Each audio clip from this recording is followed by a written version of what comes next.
In today's episode, we're exploring 3 devastating wildlife encounters. From an Instagram model's fatal pursuit of the perfect shot to a ranch hand's deadly overconfidence in grizzly country. Let's begin with the first story, where one young woman's artistic ambitions met 4,000 pounds of maternal fury.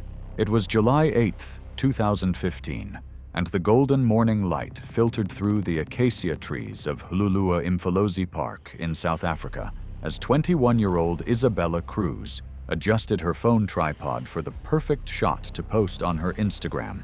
The ancient park, established in 1895, stretched across 96,000 hectares of rolling hills, river valleys, and sparse woodland patches in KwaZulu-Natal, representing one of Africa's oldest proclaimed nature reserves. Birds darted through shafts of sunlight, while distant termite mounds and small waterholes dotted the landscape, evidence of the intricate ecosystem thriving here. Isabella had been granted special permission for supervised vehicle-based visits as part of a sponsored collaboration with a fashion brand promoting ecotourism, but her pursuit of the perfect shot often clashed with the strict safety protocols that governed visitor access to this pristine wilderness. The guides had briefed her on the risks, emphasizing that guests must remain in vehicles at all times and that even herbivores could turn deadly if provoked. But Isabella's focus on content creation made it easy to overlook these critical warnings. Isabella had grown up in suburban Johannesburg, where her closest encounter with wildlife involved posing with giraffe feed at a safari park. Her passion for social media had developed during high school, but it wasn't until she began her influencer career that she discovered the attention garnered by striking, unconventional photos of exotic locations could become her signature. Brand managers praised her eye for aesthetics, but they worried about her tendency to push boundaries for content that would stand out from thousands of other influencer feeds. Friends often noted her meticulous attention to detail. Every strand of hair, every wrinkle in a blouse. But those habits, while perfect for social media, sometimes distracted her from situational awareness in unpredictable outdoor settings. The morning's target was a white rhinoceros cow with her 6-month-old calf, a pair that had been frequenting the area near the Mpila camp for several weeks. Isabella had previously photographed them from inside the safari vehicle, capturing the encounters in polished, professional-looking shots. But those images, she felt, lacked the intimacy and drama that would ensure maximum engagement on her rapidly growing social media channels. She had even brought a secondary smartphone for slow-motion footage. And when the guide briefly stepped away to coordinate with another vehicle via radio, Isabella saw her opportunity. What Isabella didn't fully understand was that her pursuit of viral content placed her among some of the world's most dangerous animals during their most vulnerable moments. The park was home to both black and white rhinoceros species, with the white rhino population representing one of conservation's greatest success stories after being brought back from near extinction. However, this success had created new challenges as increasing populations led to more frequent human-wildlife encounters. Rangers often warned that the protective behavior of mothers with calves could be triggered in seconds, and the dense vegetation provided natural cover that could conceal an approaching threat. White rhinoceros are the world's second-largest land mammals, with adult females weighing up to 4,000 pounds and standing 6 feet tall at the shoulder. Despite their name, they are gray, with the term white derived from the Afrikaans word wide, meaning wide, referring to their square-shaped mouths adapted for grazing.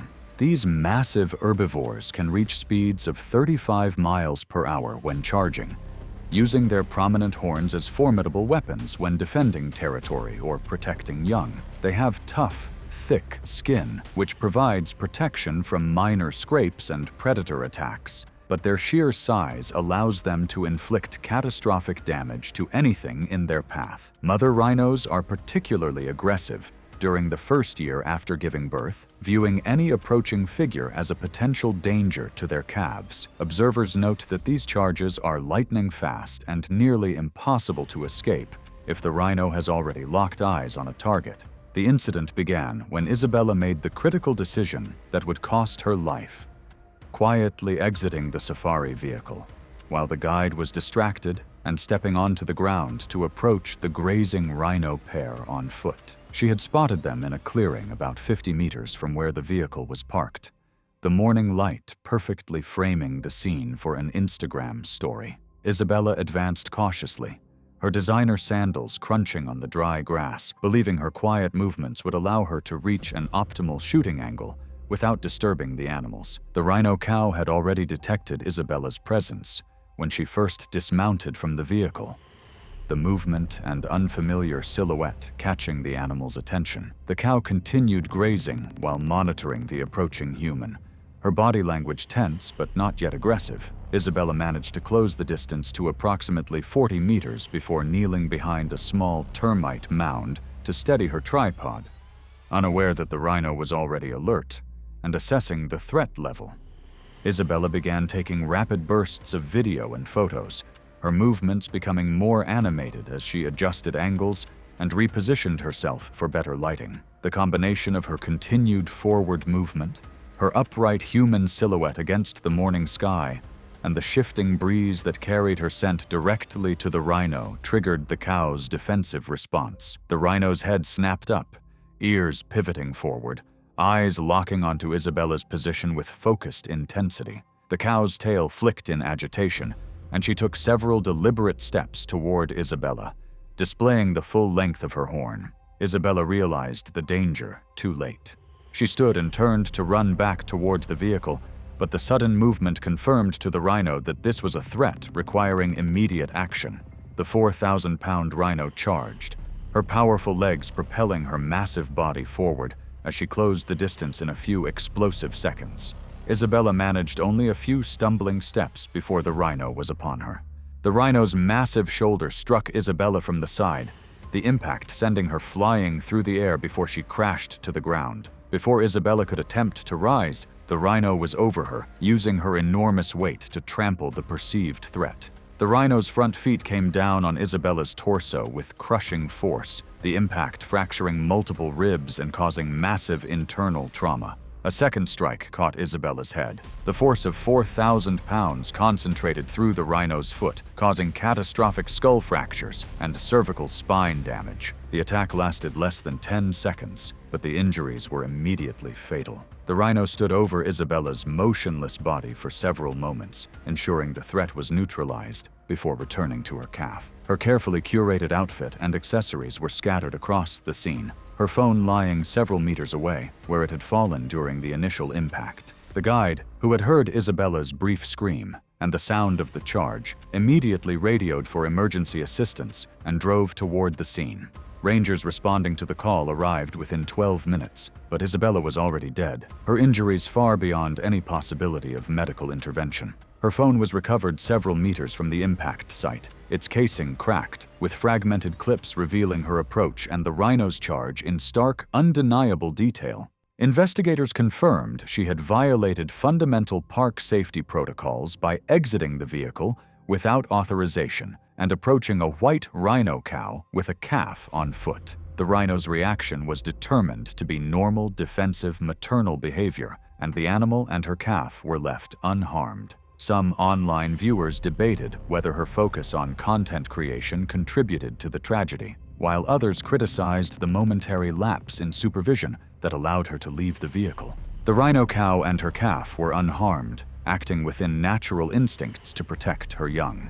Isabella's death prompted immediate revisions to visitor rules. Photography permits now require continuous guide supervision, with guests prohibited from exiting vehicles under any circumstances near vulnerable wildlife, and influencers collaborating with brands must receive mandatory safety briefings with signed acknowledgement of protocols. Her family established a scholarship supporting young women pursuing wildlife and environmental education, ensuring her legacy endured in a constructive form. Yet Isabella's tragic story was only the beginning of that summer's series of deadly wildlife encounters.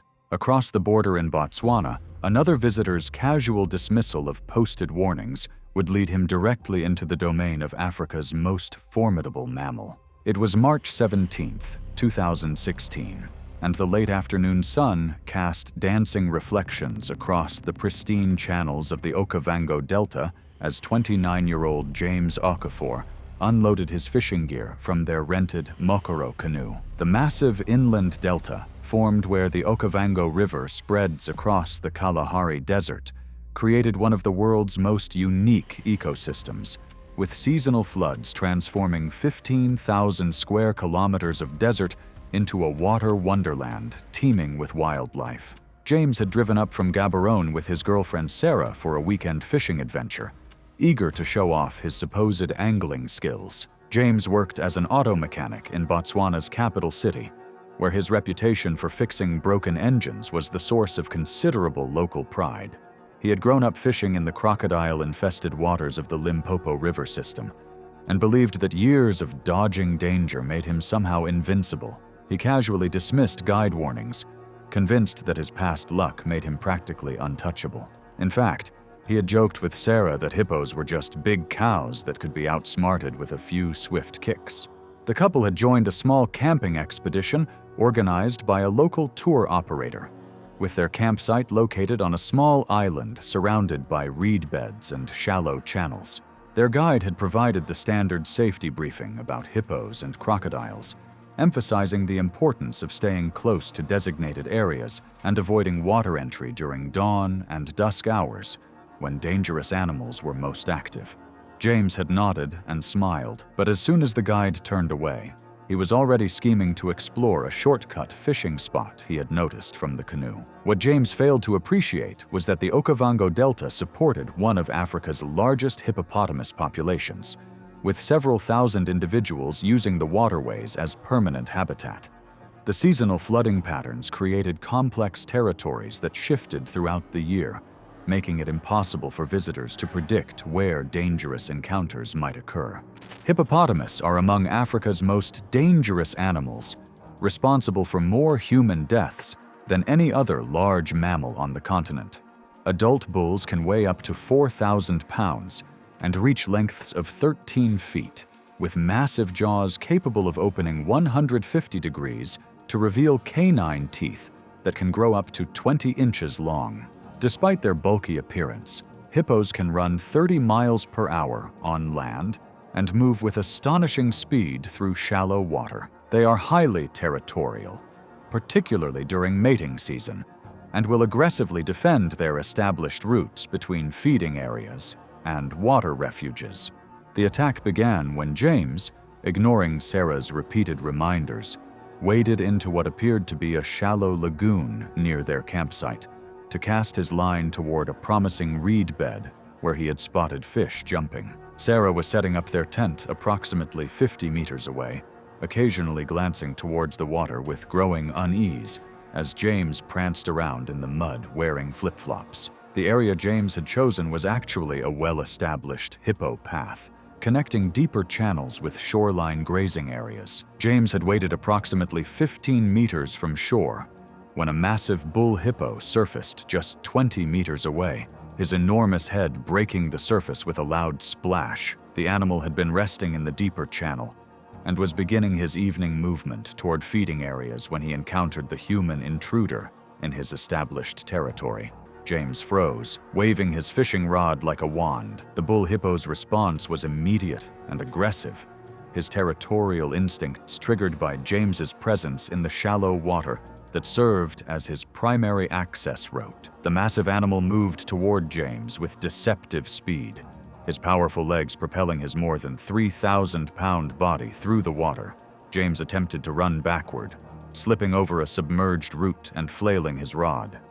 Every step only sank him deeper into the mucky bottom. The hippo reached James when he was still 10 meters from safety, jaws opening to reveal the full extent of his formidable dental weaponry. The hippo's massive jaws clamped down on James's torso, the enormous canine teeth puncturing through his ribcage and into vital organs with crushing force. The sheer weight of the bite lifted James partially out of the water as the hippo shook his head violently from side to side. James's screams were cut short as the hippo released his initial grip only to bite down again, this time targeting James's shoulder and upper chest. The second bite caused additional massive trauma. Breaking bones and tearing through muscle tissue, blood spread rapidly across the water's surface. The hippo continued its assault, using its enormous head to push James under the water repeatedly. The attack continued for less than a minute as the hippo ensured the threat was neutralized. James's struggles weakened rapidly as blood loss and repeated submersion took their toll. The hippo finally dragged James's body towards slightly deeper water near the reed bed before releasing him and retreating into the maze of channels. Sarah screamed and waved frantically for help, but the hippo had disappeared into the reeds. The tour guide radioed emergency services immediately, but the delta's complex channels and the danger of additional hippo encounters made immediate recovery impossible. Professional hunters and park rangers arrived within 2 hours and began a careful search. James's body was located the following morning, partially submerged in shallow water near the reed bed, approximately 30 meters from the initial attack site. The medical examination revealed that James had died from a combination of massive trauma to his torso and vital organs, severe blood loss, and drowning during the repeated submersions. The investigation concluded that James had entered a known hippo territory during the animal's active period, with his presence in the shallow water triggering a lethal territorial response. James's death devastated his family and drew attention to the dangers of human overconfidence in wildlife tourism. His girlfriend Sarah struggled with survivor's guilt but became an advocate for enhanced safety protocols. However, overconfidence and ignorance in the face of deadly wildlife was not limited to international visitors. In the forests of the American West, a local ranch hand's casual dismissal of predator warnings would prove equally fatal when he underestimated the food defensive behavior of North America's apex predator.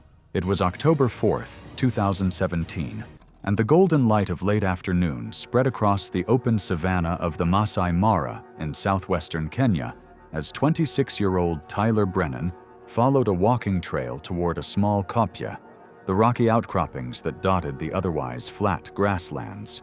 Tyler was an experienced safari guide, having grown up in Nairobi with a family deeply involved in wildlife conservation and ecotourism. From a young age, he had learned the rhythms of the African bush, tracking lions, leopards, and elephants, and guiding tourists safely across some of the continent's most dangerous landscapes. Tyler's reputation as a skilled tracker and wildlife interpreter had earned him respect among both tourists and fellow guides. He prided himself on reading animal behavior as precisely as weather patterns and on anticipating wildlife movement in areas where even seasoned rangers would tread cautiously. His sharp instincts and familiarity with the Mara ecosystem had made him a reliable leader for high-end safari groups, often bringing visitors within breathtaking distance of predators while maintaining a meticulous eye for safety. On this particular afternoon, Tyler had been leading a small private walking safari along the edge of a wooded valley.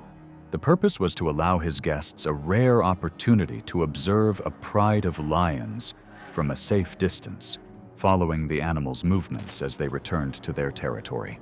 The pride had been spotted earlier that morning in the area, and Tyler had carefully plotted a route that would offer both visibility and safety, relying on the wind, terrain, and distance to keep them out of harm's way. The path took Tyler and the tourists through a secluded area of mixed woodland and grassland. Tyler had been tracking the pride's movements based on fresh spoor and was confident they were still several hundred meters away. What Tyler didn't know was that one of the pride's male lions had made a fresh kill during the midday hours and had dragged a young impala into dense brush just off the trail, creating an unexpected danger zone directly in their path. Lions are apex predators of the savanna, with adult males weighing up to 500 pounds and possessing the strength to subdue a full-grown Cape buffalo or even a zebra with precise, coordinated attacks. They are social animals, but male lions are fiercely protective of kills, especially during the dry season when prey is scarce. Their powerful forelimbs, retractable claws, and crushing bite deliver devastating force, while their acute sense of smell allows them to detect intruders at distances far beyond human perception. Lions defending high-value food will attack without hesitation, often killing intruders outright. Tyler's critical misjudgment occurred when he led the group along what appeared to be a clear trail through an area of dense brush. While his training emphasized maintaining awareness of fresh kills and lion activity, the concealed nature of the kill site and the lack of visible carcass made detection nearly impossible. The male lion had been lying in the thick brush beside his kill, completely hidden from view, when the human group approached to within 15 meters of his position. The lion detected the human scent and movement immediately. His body tensed as he assessed the threat to his food, his territorial instincts overriding any natural caution around humans. Tyler was leading the group, his attention focused on scanning the open areas ahead, rather than the dense brush beside the trail. He had no warning before the attack began. The lion exploded from the brush with devastating speed, covering the 15 meters in seconds. Tyler turned at the sound of breaking branches and saw the massive predator charging directly at him. He raised his walking stick and shouted, attempting to make himself appear larger and more threatening. But the lion's momentum was unstoppable. Tyler tried to step backward, but his foot caught on a root, causing him to stumble.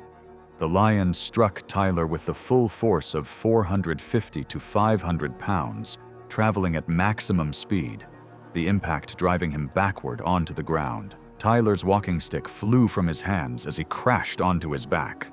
The wind knocked from his lungs. The lion was on him instantly, his massive forepaws pinning Tyler's shoulders to the ground while his claws tore through clothing and skin. The lion's jaws clamped down on Tyler's throat with crushing force, his canine teeth penetrating deep into the vital structures of Tyler's neck. The bite severed major blood vessels and caused catastrophic damage to Tyler's trachea and cervical spine.